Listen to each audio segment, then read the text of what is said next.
So that's Declan, of course, and also many thanks to you, Simon Walker. Let's take a look at another of the stories making the news today, that a British holidaymaker who was captured by Somali pirates last year has been freed and is now safely in Nairobi, the Kenyan capital, after her family paid a ransom for her release.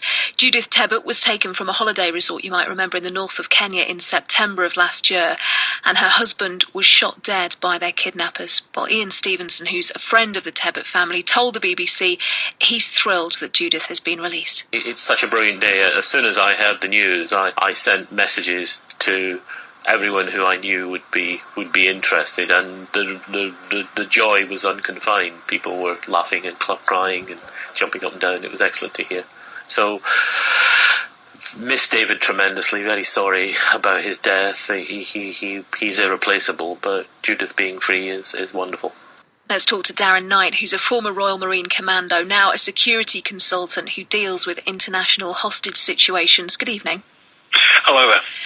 In a way, I suppose, positive at least, even though a ransom had to be paid, that this looks like a relatively safe and peaceful release that's left Judith Tebbutt as well as she could possibly be in the circumstances.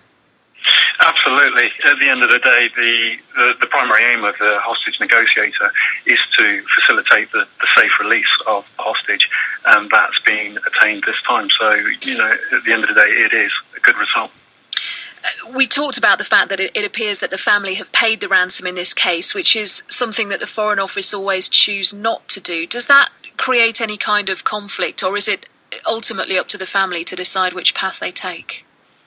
No, it's completely up to the family which path they take. I mean, it's not just the Foreign and Commonwealth Office and the UK government that are saying that the paying of ransom is, a thing that shouldn't be done. This is commonplace throughout the world, and in fact, a few countries actually make it explicitly illegal to pay a ransom. It goes down the line of once you start paying ransoms and people know that a ransom will be paid, be it through government means or private means, then that's just going to perpetuate the problem. So governments have to be responsible and have to turn around and say, we do not endorse the paying of ransoms. And in a situation like this, we've heard her speak already. She's talked about how much she was looking forward to seeing her son. But there will be a lot done now, I imagine, to support her at what will be a difficult time, a huge change. She'd been in captivity for 6 months. Absolutely. I mean, this is going to have a profound psychological effect on Judith. Not only losing her husband in such traumatic, circumstances, but then obviously her capture and the movement throughout Somalia.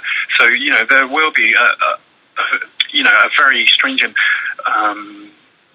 process put into place to help rehabilitate Judith back through her, back through coming back from where she is now, Nairobi, and then back through eventually to the UK. She'll go through briefings and debriefings and, psychological help, obviously.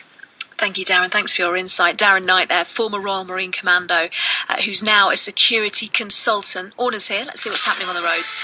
Thank you, Anna. Northamptonshire and the M1.